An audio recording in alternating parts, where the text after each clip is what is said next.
Uma coisa que sempre me chamou a atenção, que eu já li várias coisas suas e já vi vídeo e tal, cara, é o lance das cidades, né? Pois é, pois é. Tem Esse é um tipo, é um negócio tipo diferente de interessante, cidade. Aí que tá. O pessoal. Por que o pessoal. Mas cadê as pirâmides? Cadê as coisas de pedra? O que o pessoal tá vendo é que, primeiro, essas coisas, populações mais densas, era principalmente na Amazônia. Então inverte, né? Hoje, embora a gente tenha metrópoles na Amazônia, tem Manaus, tem milhões de habitantes, Belém e tal, ainda a densidade demográfica é muito maior hoje no Sudeste, né? Antes dos europeus chegarem, era o contrário. A Amazônia que era o grande centro populacional. Então, eram essas aldeias que primeiro podia ter ali 5 mil, 10 mil habitantes, que na verdade é o tamanho de uma cidade medieval. Muitas cidades medievais era meio isso mesmo. Que tinha muralha, que tinha estrada super larga. Os caras eram meio malufistas, né? Vamos fazer ou fura filas. Os caras faziam umas coisas monumentais. Faziam umas obras ali. Umas obras monumentais. Que tinha acostamento, então os caras erguiam ali. Só que, por que não era de pedra? Porque o recurso que estava à mão é recurso de madeira e terra. Tipo, você tem pouco afloramento para você fazer coisa. Claro. Não vale a pena. Você vai aproveitar o recurso que tem. Mas, então, os caras... Eles manejavam a floresta. Também tem isso, né? A floresta virgem e tal. Na verdade, é uma floresta já modificada para ter as espécies que são úteis para o ser humano. E isso em vastas áreas da Amazônia. Né? A terra, eles mesmos criavam a terra fértil. Para o pessoal falar, a Amazônia tem pouca... como é que fala? Tem pouco solo fértil, né? Os caras manejavam rejeito, então, vegetal, animal, inclusive as próprias fezes, para criar a tal da terra preta, que era um solo muito mais fértil, que os caras podiam usar ali durante 500 mil anos sem esgotar a fertilidade. Então, cara, era um outro mundo. Muda completamente a visão que a gente tem sobre como eram essas culturas naquela época. A gente fica muito ligado nesse negócio assim, né, das pedras e tal, né? Stonehenge, aí fala, no Brasil não vai ter nada, cara. Mas aí que você falou, né? Tinha que fazer com o que tinha. E como que descobriram essas cidades aí, esses... Pois tem muita coisa bacana sendo feita graças ao sensoriamento remoto, né? Então, satélite, tem muita coisa que tem sido feita por satélite. O pessoal tem, nos últimos anos, saíram uns 3, 4 pesquisas novas com drone. O drone está ajudando bastante. Que legal. Também é isso. E a próxima fronteira é um negócio que você deve conhecer, que é o LiDAR, né? Que é o radar de laser, basicamente. Né? O cara joga um laser do avião, ele bate no chão e você tem uma ideia do relevo.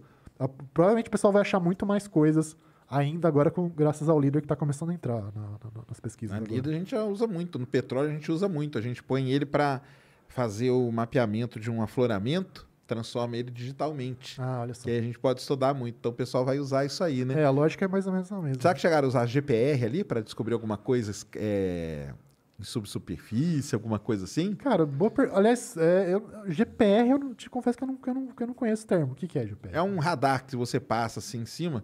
A gente usa ele, por exemplo, para descobrir túnel em presídio, entendeu? Tá. Ou na arqueologia hoje é talvez a ferramenta mais utilizada. É como o pessoal descobre aquelas cidades que ficam, né, em subsuperfície. Quando você passa, você descobre ossada, você descobre monumento, tudo isso. Então tem coisas que porque ele tem a penetração dele não é tão profunda, mas a resolução dele é muito boa. E para essas coisas, então, ele é perfeito, entendeu? Eu não sei se eles chegaram a usar ali, seria uma boa usar, porque isso aí tem tudo a ver. Ele dá um ótimo resultado. Mas o que você vê de tudo isso? Você chega a ver as estradas, você chega a ver essas coisas todas? Sim. Bom, tem um negócio, você deve ter ouvido falar também, que é muito bacana, que são os geoglifos do Acre, né? Pessoal, deve ter gente, pessoal mais ligado a OVNI, não sei o que, deve até falar disso aí. Com certeza. Adoram. Mas eram coisas que não estavam aparecendo até 20, 30 anos atrás. Com o desmatamento começou a aparecer. Então são desenhos geométricos. Você tem quadrados, losangos, retângulos, que estavam cobertos pela floresta. Os caras foram lá escavar. Isso foi bastante imagem aérea que deixou claro também. Então tem estrada ligando um ao outro. Os caras vão escavar, eles percebem que é uma área grande. Então tem perímetro ali de 1 quilômetro, às vezes, de 500 metros e tal. Que não tem ocupação dentro. Então, mas tem um pouquinho de cerâmica, mas pouca coisa e tal. Pelo visto, era uma área ritual. Os caras abriam esses mega desenhos na mata, provavelmente para juntar bastante gente ali, fazer festas, fazer alianças, fazer rituais religiosos e tal. E só apareceu agora como desmatamento. Quer dizer, provavelmente, no passado, não estava tão coberto por floresta assim. Tinham áreas que eram muito usadas e muito povoadas e usadas para esses rituais por grupos grandes ali, com certeza. Que legal. E qual que era uma maior cidade, assim, o pessoal tem ideia? Então, um lugar que é um grande núcleo que o pessoal sempre fala fica no Xingu, né? O pessoal usa o nome, numa das línguas lá do Xingu, se não me engano, é a língua Kuikuro, que é uma língua do grupo. Não é Aruac, ai meu Deus do céu, agora me fugiu o nome do grupo. É Caribe, Grupo Caribe. Que teria... aí que tá, como é espalhado... Não, tudo bem. Em vez de você pensar numa coisa, num núcleo só, é mais como se fosse Brasília, sabe? Certo. Então tem vários subúrbios... Cidade satélite. Exatamente. Se juntar tudo, daria uns 50 mil habitantes. Numa área grande e tal, mas é bastante gente. É bastante gente. Nossa. E aí, e no litoral, nessa época, então, tinha bem menos. Então, tinha bastante gente, mas a diferença qual que é? O litoral, engraçado, ele meio que ficou um pouquinho menos complexo. A coisa, porque até uns 2.000 anos atrás, até 4.000 anos atrás, né? 2.000 anos antes de Cristo, você tinha os chamados sambaquis, que eram os caras basicamente construíam monumentos funerários com conchas, restos de fogueiras, de animais e com oferendas também de arte e tal. Então ficava um negócio grande, assim, tipo, você imagina um morro artificial feito para sepultar... É uma piramidezinha, só que com terra também. Para sepultar o chefe daquele grupo ali com 50 metros de altura, às vezes. Tinha muito em Santa Catarina, um pouquinho no Rio também, chegava ali, região dos lagos do Rio e tal. Isso, na região dos lagos tem muito. Então, esse pessoal parece que era uma coisa mais complexa, pegava uma região interconectada. E aí, vem uma galera lá da Amazônia, isso que é muito louco, uma migração que é dos Tupi, dos grupos Tupi que a gente conhece, que os portugueses encontraram quando eles chegam aqui, que eles vieram lá da Amazônia, pelo visto, a gente não sabe exatamente o que aconteceu, se foi uma coisa do tipo guerra, ou se foi... Porque os Tupi eram bem guerreiros, né? Tinha toda a coisa da luta antropofágica, né? De matar o inimigo e depois devorar num ritual e tal. Esses caras acabaram destruindo essa cultura dos sambaquis e se impuseram. Então, na hora que chegam os portugueses, tem um monte de Tupi aqui, eles falam mais ou menos a mesma língua do Maranhão até Santa Catarina, mas eles não têm mais essa coisa da complexidade de fazer os monumentos e tal. É uma cultura mais guerreira e menos centralizada politicamente, assim. É engraçado o que acontece. Que coisa, os caras saíram lá da Amazônia e vieram... como se fosse, sei lá, a gente pode pensar como se fosse os bárbaros destruindo Roma, não é muito diferente, assim. É curioso isso. Muito curioso, é um movimento que é migratório, né? Migratório. Dentro do país. E isso que ano isso aí, mais ou menos? Dá pra ter uma ideia? O pessoal estima que teria começado por volta do começo da Era Cristã, então 2.000 anos atrás, mais ou menos, ou Era Comum, o pessoal às vezes prefere não falar Era Cristã, o pessoal falar Era Comum. E aí, mas quando os portugueses chegam, ainda tá acabando, tá no finalzinho, tá acontecendo essa treta, ainda tá rolando, mas a maior parte já tinha terminado. Caramba! Tem muita história antes, né? Milênios de história antes. 15 mil, se a gente for pensar... Vamos pegar lá, falar... 15 mil anos, cara. É muito. Não dá nem pra comparar com o tempo que o Brasil existe, né? Bom, nem como país independente nem se fala, mas desde a chegada dos portugueses, 500 anos, se for comparar com 15 mil, é outra escala, né? Tem toda uma história aí, né? Que você resgatou boa parte dela, né? Juntei, né, cara? Porque o lance que tava espalhado, né? Você não certo. Tinha alguns bons livros antes e tal, mas muita pesquisa bem recente que o pessoal não tinha conseguido colocar num pacotinho. O que eu fiz foi conseguir montar o pacotinho, eu acho. E que começa com ela, né? Com a Luzia, né? A Luzia é um ícone, né? A Luzia é um ícone. Inclusive, teve muitas reviravoltas, um pouquinho de reviravoltas, pelo menos, com a Luzia, graças ao DNA, né, cara? Porque finalmente... Não dela, né? Não dela, porque... bom, ainda mais que ela passou pelo todo incêndio no Museu Nacional, ainda bem que sobreviveu grande parte do esqueleto e tal. Mas não conseguiram tirar dela. Mas do pessoal que tinha a mesma morfologia, aquela mesma carona, né? Aquele mesmo crânio característico que o pessoal associava com africanos e tal. O DNA mostrou que, na verdade... Talvez tenha um pouquinho de influência lá dos melanésios, então seria mais ou menos os aborígenes australianos, o pessoal de Papua Nova Guiné, mas em grande parte eles são mesmo parentes dos indígenas. Só que é uma linhagem mais antiga, mais, digamos, arcaica, que acabou desaparecendo. Então não é que a Luzia fosse africana, ou mesmo que ela fosse de origem aborígene, mas ela era de uma linhagem que já era ligada aos indígenas, só que mais primitiva, que desapareceu.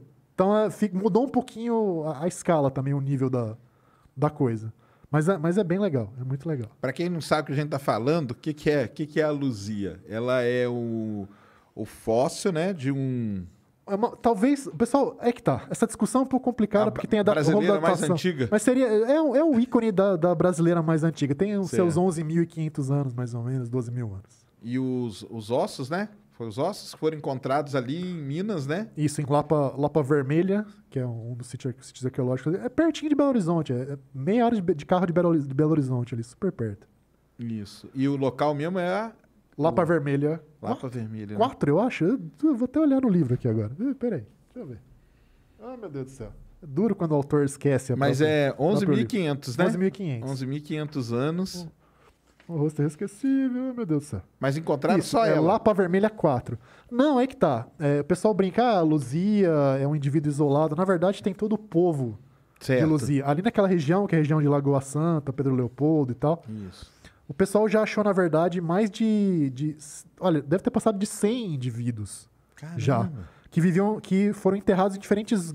A Luzia não, isso é outra coisa engraçada. A Luzia ela não chegou a ser enterrada. Pelo visto, ela foi só jogada. Caramba. A gente não sabe por quê, se ela tava... Porque são grupos muito móveis, né? O pessoal que caça e coleta, então eles viajam pelo cerrado, caçando e tal. Talvez ela tenha morrido no meio de uma viagem. E aí jogaram rapidamente o corpo dela e tal. Sim. Exato.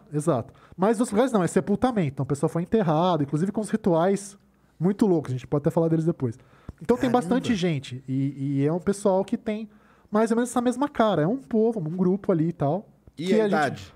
Mais ou então menos. Eles vão até, esse grupo mesmo, eles vão até uns 8 mil anos atrás, mais ou menos. Aí depois fica um pouquinho despovoado e aí começam a chegar outros grupos posteriores. Mas mesmo assim, 8 mil para 11 mil é tempo pra caramba. É muito tempo.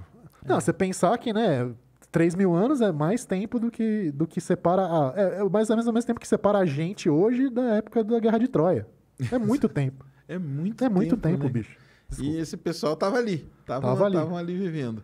E qual que eram esses rituais aí que você ia falar? Cara, é muito doido. Fala um pouquinho no livro também. Tem um vídeo meu também no meu canal, se o pessoal quiser dar uma olhada, entrevistando o André Strauss, que é arqueólogo, tem um trabalho super importante lá também.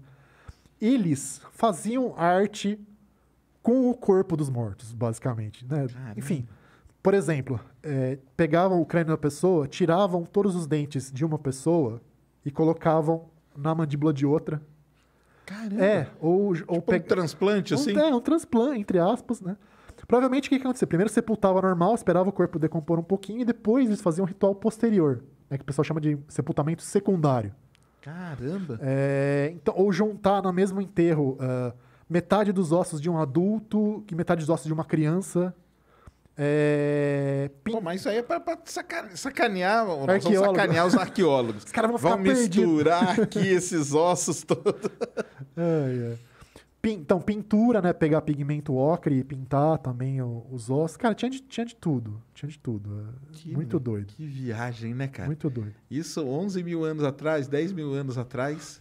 É difícil saber porquê, né? Mas é meio que assim, é uma relação íntima com o morto, né? Hoje em dia é engraçado. Mas aí se você sair estudando, pegando exemplos de outros locais do mundo, acontecia a mesma coisa. Tipo, assim, não exatamente, não coisa, mas rituais também. Também. E porque tinha essa veneração, assim, cara, pelo... Não é a veneração pelo morto, né? Mas o quê? Será um respeito? O que vocês acham? Pode ser um respeito, pode ser um carinho, pode ser a sensação de continuidade. Tipo, sua avó morreu, mas ela nunca foi embora, porque ela tá sempre ali com você, literalmente. Você pode pegar o osso dela e, tipo, consultar como se fosse um oráculo, sei lá, ou manipular aquilo e vai passando de geração em geração. Tem paralelos em culturas mais recentes, mas é de que nem...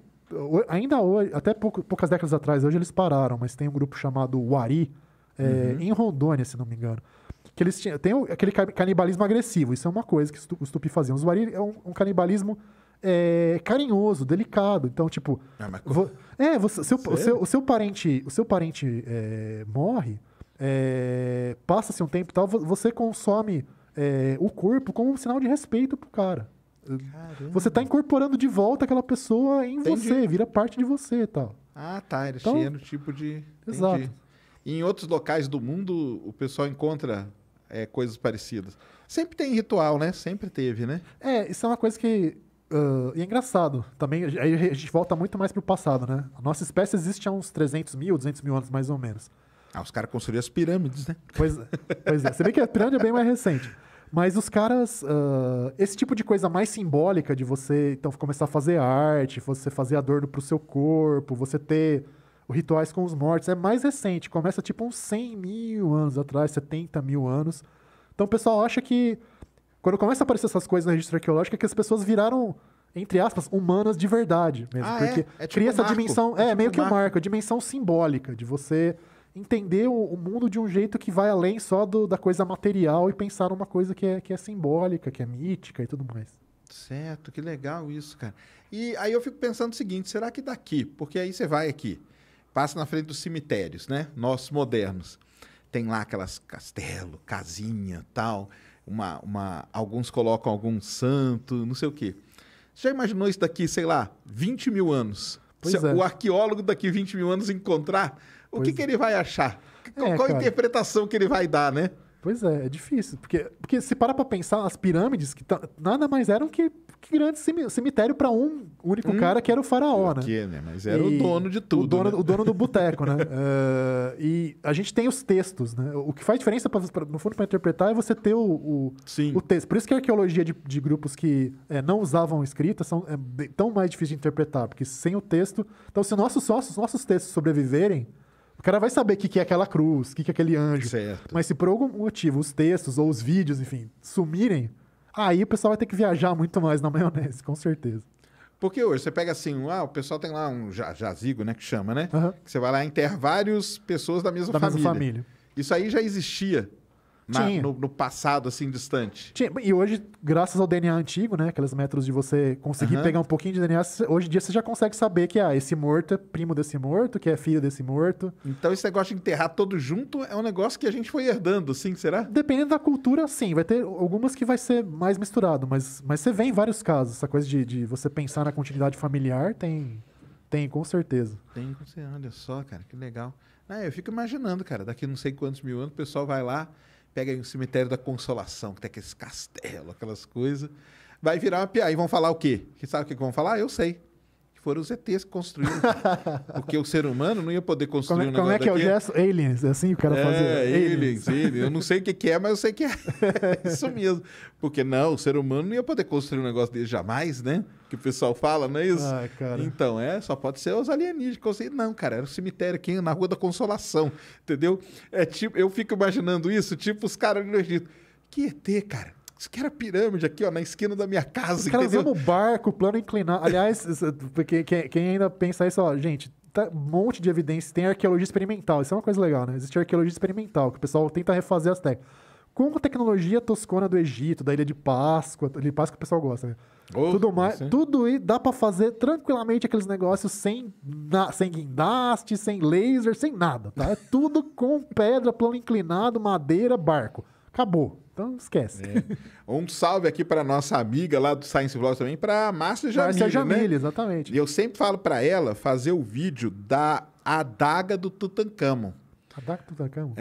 A adaguinha lá que foi enterrada junto com ele, porque os ufólogos, todos eles, cara, falam que aquilo ali é a prova dos alienígenas. Que é uma liga que não poderia ser metal. Que é um negócio que não podia existir nem nada. Pegaram a adaga e foram estudar, sabe o que era? Meteorito, cara. Que caiu ali do lado e acabou. Os caras sabiam trabalhar aquilo e fizeram a adaga. Porque em geral é ferro, né? Meteorito é ferro. Exatamente. Só que o que os ufólogos falam? Que aquilo ali foi o presente que os alienígenas deram para ele, para enterrar junto com ele, e construíram toda a pirâmide. Então, cara, é muito... E aí estudaram, pegaram... Eu já falei para a Márcia, faz um vídeo, Márcia, disso aí, que é muito legal, entendeu? Que é a adaguinha ali do Tutankhamon, entendeu? Aliás, aí a Márcia que estava comentando com você que a gente está fazendo um livro novo junto, que, assim como eu falei da parte indígena, da riqueza arqueológica indígena, a gente vai falar da África agora, que também tem um monte de coisa legal, muita gente não conhece, então vamos falar da pré-história da África também, vai ser bem bacana. Nossa, aí é o quê? O berço da humanidade? O berço da humanidade também tinha de tudo, tinha império, tinha guerreiro... Tinha cavaleiro. Sabe que nem os cavaleiros da Europa? Tinha guerreiro a cavalo na África antes dos portugueses.